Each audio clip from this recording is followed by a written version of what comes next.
துணை அமைச்சர் வேண்டாம் என்று சொல்லிதான் நான் எனக்கு அமைச்சரே வேண்டாம் என்று சொன்னேன். மாண்புமிகு பாரத பிரதமர் டெல்லிக்கு அழைத்து நீங்க அமைச்சரவையில் இருக்க வேண்டும் என்று சொன்னதின் அடிப்படையில் நான் ஏற்றுக்கொண்டேன். 80ல இருந்து இப்ப எத்தனை வருஷம் ஆச்சு? 46 வருஷம் இந்த கட்சியில இருந்து கீழ்நிலையிலிருந்து நான் உழைத்திருக்கிறேன். என்னுடைய உழைப்பில் யாருமே ஒரு சின்ன அளவிட குற்றம் சொல்ல முடியாது. சட்டமன்ற உறுப்பினராக இருந்திருக்கிறேன், அமைச்சராக இருந்திருக்கிறேன், ஒரு முதலமைச்சருக்கு என்ன மாதிரி பணியாற்ற சொல்லி அது செஞ்சிருக்கிறேன்.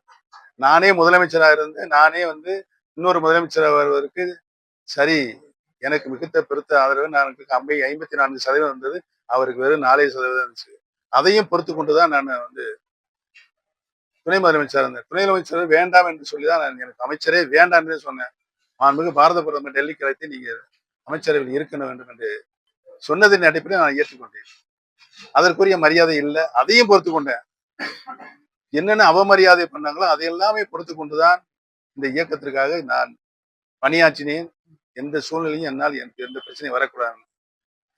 கடைசியில கழகத்தினுடைய சட்ட விதியை மாற்றினார்கள் என்ற நிலை வரும்போது என்னுடைய எதிர்ப்பை தெரியும். தலைவர் கொண்டு வந்த சட்ட விதியை மாற்றுவதற்கு யாருக்கு உரிமை இருக்கிறது?